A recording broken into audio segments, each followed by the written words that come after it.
Good morning, Garden Hutch fans. This is week 30, and man, have we had some changes. Let's get started.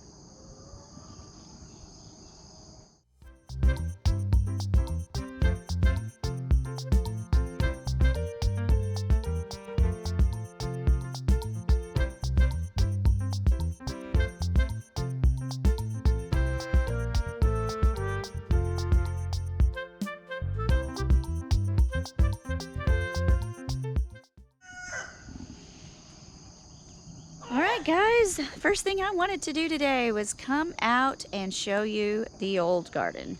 We've had some updates the last week. We did a lot of maintenance and changing of the scenery, and I just kind of wanted to give you guys an update of where we are, what we have going on, and what our progress is looking like.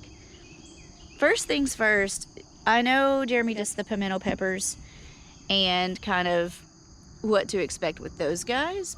But my gosh, guys, I'm gonna have my first pimento pepper and I'm so ready. As Jeremy said, I don't think they're gonna get past me because I have been dying to eat these guys. But that's the first thing I wanted to show you. I'm so ready for this. Another amazing update is I was able to get out here and harvest some basil. I did a lot of harvesting of my herbs this last week. I was able to get out here and harvest some spearmint. I got some basil, went ahead and cut back the catnip again. Man, this thing is relentless and the cats love it. I came through, got a whole bunch of catnip and set it out to dry. Next thing I know, Zeppelin is in the box with the catnip rolling all over it. So yeah, we're gonna have to find a new space to dry that out before I put it in the dehydrator. And actually, this last time, I didn't even use the dehydrator. I was able to just dry it in a cardboard flat, and it dried really well, and then I cut it up, and I put it in the jar with the rest of it, and it kept pretty good, so pretty excited about catnip. And who knew? Humans can ingest this. You can make teas. It's really cool. I know I've said that before, but I'm anxious to try it and see if it works really well with chamomile sleepy teas. All right, so the next thing we're gonna take a look at, y'all, is these green berries, green beans. I'm so excited about green beans. So I got in here and was looking around, and we have our first little green bean. These things are gonna be taken off pretty soon, and y'all, we've gotta get some jars. We canned a lot this last weekend, and I'm gonna talk about that here in just a few minutes, but we're gonna try to can these green beans, and I'm so excited to see what happens with that, how many jars we get, how good they are in the middle of winter when I want some fresh green beans, because of course the store-bought canned green beans are not the same. But I'm really anxious to see what these things do. Another update we discussed was pulling the pickling cucumbers and slicers. We did some research. We had a buddy tell us that, hey, if you go ahead and pull them now while they're dying back, you can plant another round and get cucumbers up till October. Red. I don't need your assistance today. Thank you. So that's kind of what we did. We came in, Jeremy cut me off at 50 jars on my pickling cucumbers because y'all still have okra. And I've got to get more jars. If y'all have any jars and you're local, let me know, because I need those jars, especially pint sized. I've got plenty of quart, just need pint. But over here was the pickling cucumbers. We took those down. We had some storms come in. They kind of wiped them out a little bit, and they were dying back, and they weren't really producing very much. So in this space, we put our slicing cucumbers. So we're gonna see if we can get more slicers, because of course, who doesn't love cucumber and tomato salad? So we're gonna try to grow a whole nother round of slicers and see what that does. But on the other side, where our slicers were, we're gonna plant pole beans.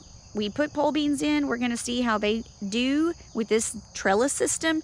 We tried pole beans last year on a lean-to kind of trellis system. It's kind of like an angled one.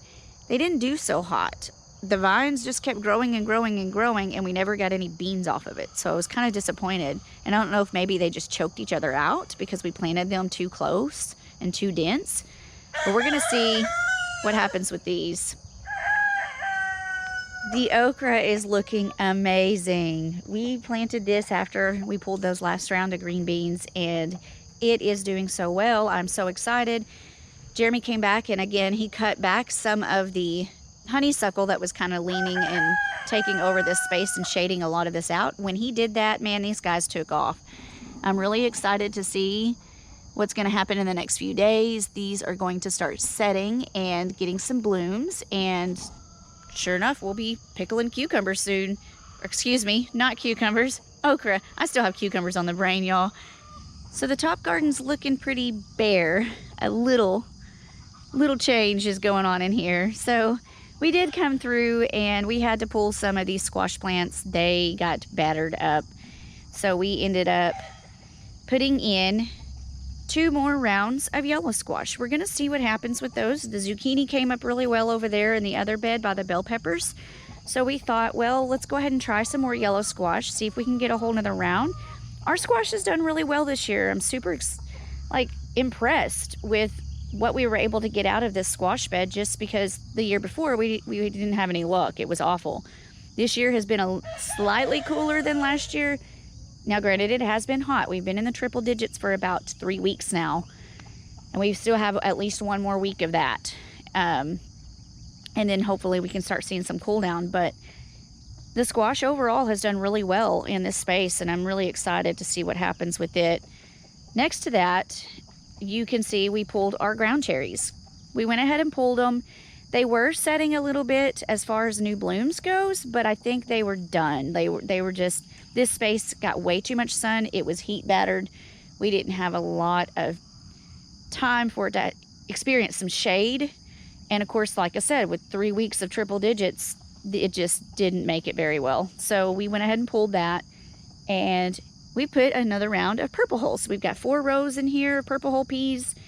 Hopefully those will come up and they'll do just as well as the bed in front of it. Those purple hulls are doing really good. I'm really excited to see what happens with those. And funny story, you know, we started out with okra in that. There's one okra that decided to grow. We're just gonna let it go. You get those volunteers in there, see what happens. And speaking of volunteers, we did have a volunteer ground cherry in our walk space. We're gonna keep it. It's doing great. I've been able to pick a few off the ground that dropped, and it's got some blooms on it. This guy's doing fine. So I just think this bed needed to breathe. But over here, I wanted to show you our eggplant. I'm really excited. We don't eat a lot of eggplant, so we just did 1 this year.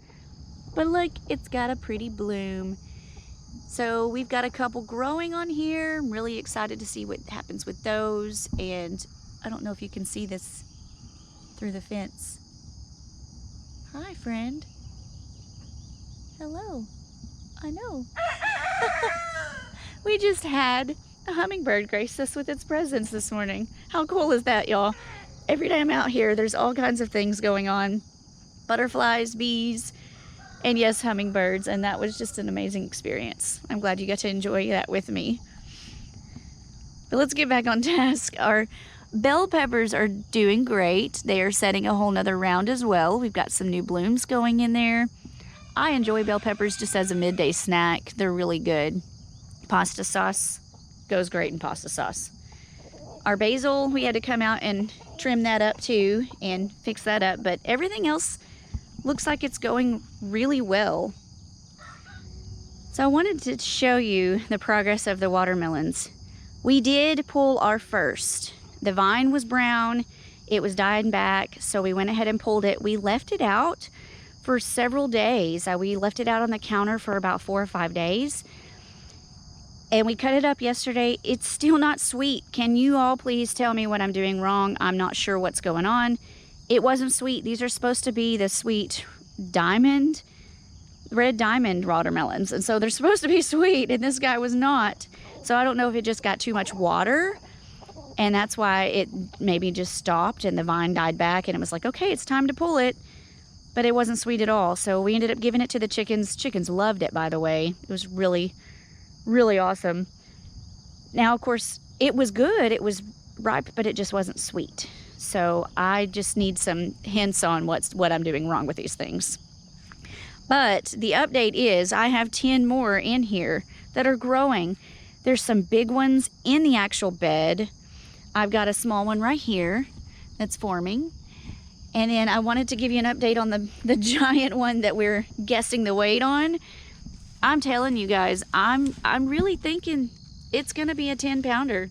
Like, it's still going, and it's so big. And there's one behind it. There's one right there next to it. But the one behind it is almost just as big. And it's still, like I said, going strong. But I counted this morning. I have got a total of 10 nice sized watermelons in here that are forming. I've got a lot of little ones. It started blooming again and putting off little melons again. So I'm just gonna let it go and do its thing. But if y'all can give me some ideas on what I'm doing wrong and like when I should actually pick these things, because I don't want that big one to come off and it not be sweet. I will be sadly disappointed if that happens. But next to that is that cantaloupe bed. I love cantaloupe. Jeremy likes it as much. I don't think he likes it as much as I do, but he likes it better than watermelons. So we've got a couple in here that are coming off. We were able to pick at least 2 so far. Well, 3. We actually gave one to family yesterday. But we were able to pick 2 for ourselves and cut it up, and it is so sweet and so good. So I feel confident growing cantaloupe and knowing when they're ripe and ready to come off, because they just pop right off the vine. This one right here is going to be ready probably by the end of the day today or into the day tomorrow. This one next to it has probably got about 3 more days. So I'm a good judge of character on cantaloupes, but I can't for the life of me figure out the watermelon stuff. I just need some help, y'all. Another awesome update this week was the fact that we canned another 14 pints of Roma tomatoes. And look at these guys. We're gonna have to pick again in like 2 to 3 days. We're just gonna have to get in here and start picking again because there's so many that are setting, coming off. We are just having a party with these Romas, and I'm really excited about it. And yeah, it kind of looks like organized chaos, but that's the glory of it. It's shading it out at the bottom, so of course the root system is really healthy. We're not having to worry about a lot of bugs. We do use this bird netting because of the chickens, of course. We want to keep the chickens away from those tomatoes so we can enjoy them.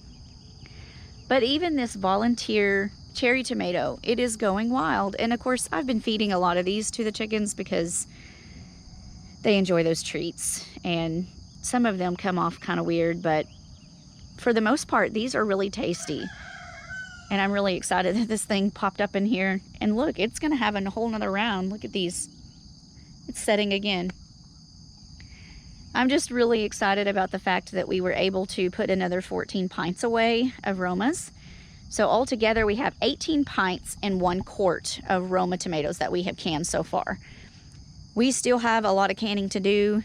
I'm really anxious for our friends and family to try the tomatoes that we did give them, because of course I think we did give 2 jars away too. So maybe it's 20 pints that we did total, but regardless, I'm really excited, and this is just something new to add to our channel, so you can join us on this journey too, because we are having a blast. Like, is the coolest part is being able to can your own food that you grew in your garden and put it away to eat later on in the winter. It has been an amazing experience. Well, thank you for joining me for this Monday ramble. I really appreciate you guys hanging out with me and getting some updates on what we've done this last week. Week 30 has been amazing. I'm anxious to see if you have any advice on those watermelons. Please send it my way. I need some help. As always, we like having you join us every week. Like, subscribe, hit that bell notification so you can get some updates. We're going to have a few changes with our videos and how we're putting them out, just because this time of year you don't have a lot going on, and so we don't want to overload you with a bunch of rambling chaos. We appreciate you guys. We hope you have a fantastic week, and we will see you soon.